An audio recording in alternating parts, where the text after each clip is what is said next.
What we imagine in our mind's eye is exceptionally important and powerful. And unfortunately, we've kind of been told that imagination is something that should stay in childhood. And that's a huge disservice, I think. If you've ever read the British Romantics and even literature from that period, the imagination was seen as almost a superpower, and they took it really seriously. It was something that connected humans from heaven to earth, and it was even a pathway to tapping into prophetic ideas. And maybe this sounds a little crazy to modern ears, but hear me out because I think there's a principle here. While I was working, I came across this kind of lesser known quote by William Blake. And yeah, I do have this research job at my old university that kind of requires me to read a lot of obscure Blakean things. But anyway, in the quote, he writes, "The kingdom of heaven is a direct negotiation of earthly domination." And maybe the term domination seems a little antiquated and kind of heavy, but if you read more of Blake and really any of the Romantics, you'll find that they were determined to help people understand what kind of power their minds and creativity held, especially through art. And William Blake really believed that the right artwork could turn you free from mental limitations and a downtrodden spirit. And he was thinking in biblical terms naturally for that time period, and so this benevolent sense of dominion coming from the divine invisible realm could really impact a dismal reality just by way of the imagination. And art and music and poetry, I think they were essential vehicles for this, for the Romantics. And Blake, he saw that art was meant to kind of re-represent the natural world and overlay a higher, even symbolic truth over it. And for Blake, the imagination, if properly developed, was able to open up the natural eyes to deeper things. He really wanted people to see what he saw, but he also wanted to empower them by teaching them how to see for themselves.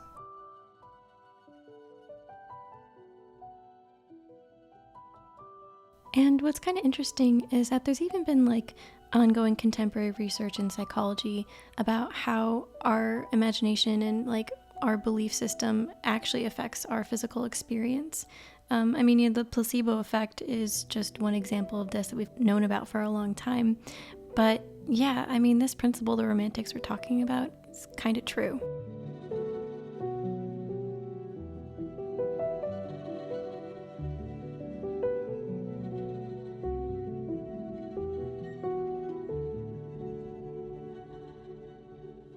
Romantic philosophy deeply values internal introspection and becoming aware of your own mind and how your thoughts work and how that brings out certain things that you're seeing in reality. And while there are some cons to an extreme version of that, I think that the more we can become aware of our thoughts, the more autonomous we'll be in actually shaping our life for the better. And of course, it sounds really simple, but figuring out how to do this is so hard because it's not like you can come in and just root up all the thoughts that you don't want to have. It just doesn't work like that. But that's why I do think creating art, like physical artwork, in some way actually is like a really small exercise in imagination in a positive way. Because when you're learning to do art, you have to go beyond copying what you see in nature and beyond just reproducing what's around you. You have to look at something positive and bring out something that you can't see with your own eyes, something that's deeper inside of you, that's part of your spirit, right? But for the Romantics, it wasn't just what you could find inside yourself. This higher perspective really did come from a higher place. And for them, their artwork was about how you process those thoughts and how willing you were to share that with other people.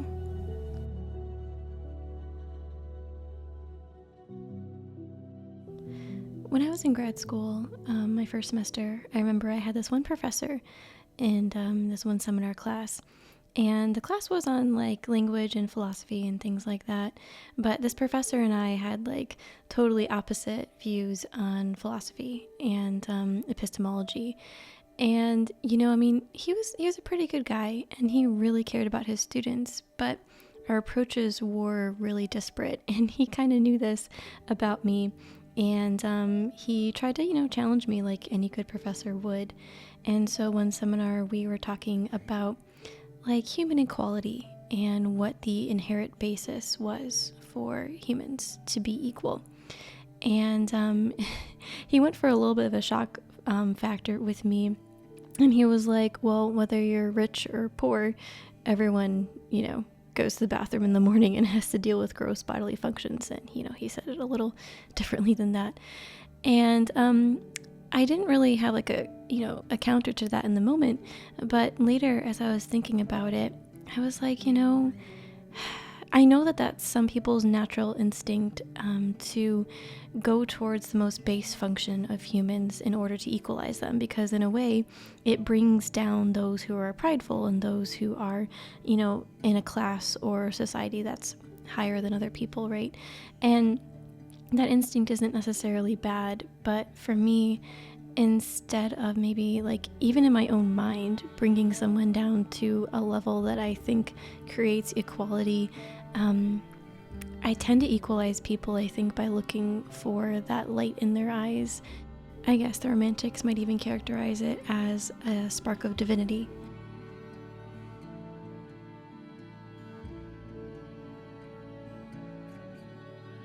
And I mean, I recognize, just like anyone else, that this is really hard to do consistently because so many people, act poorly for one reason or another. And then there are hierarchies in the world that trickle down hurt and pain and limitation. But a few months ago, I made a video about another literary critic, and her approach to interpretation in art and even people was on this simple concept of attention. And attention was just this neutral state of like unbiasedly paying mind and observing another person or another artwork to just understand where they're coming from and like what, they're trying to do or what the artwork is trying to do without trying to extract your own meaning from it, at least at first. And to me, this actually works so well, not just in art interpretation, but again with people. And I've noticed that if I just try to think about the good I can see in them or like what's unique about them, even if I don't say that, I think my neutral just listening actually kind of brings that out in them. And so again, like, that invisible process in your mind, if you want to call it imagination, in partnership constructively with observation, it does tend to kind of magically bring out the good in someone. They sort of lean that way, at least in my experience.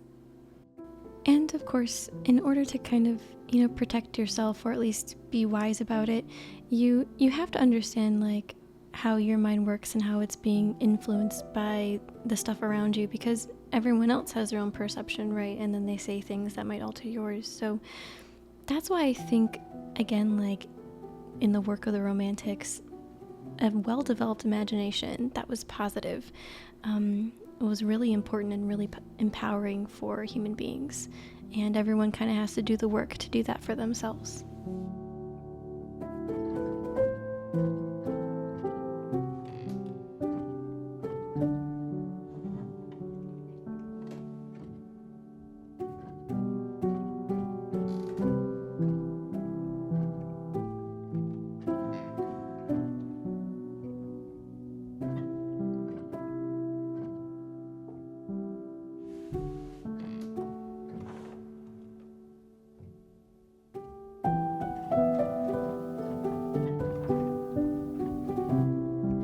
So the painting I'm working on here in this video is a gift for my aunt and uncle, and I love them a lot, and so I want to do something kind of special for them.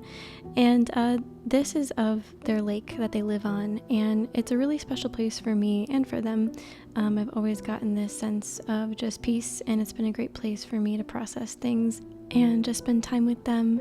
And the place is just so still and quiet, and for me there's really nothing quite like it. But the original photo that I've been painting off of really doesn't look anything like the painting itself here. Like, yeah, the trees and the shoreline and, their picnic table are all there. But I wanted to imbue it with the feelings that I have when I'm at that place. I wanted viewers to look at this painting and feel like they're stepping into this place that was just quiet and settled, and a place where they could hear themselves think and look at the natural world and start to see that more and that beauty behind it all.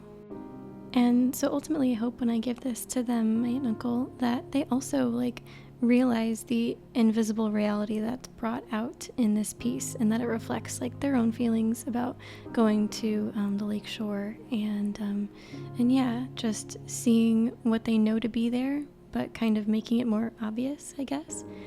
And that's what art really does, or at least what I try to do with my art, is bringing out all of those things that we easily take for granted, and the invisible stuff, the feelings, the emotion, and the beauty in that, and representing it all in this visual way.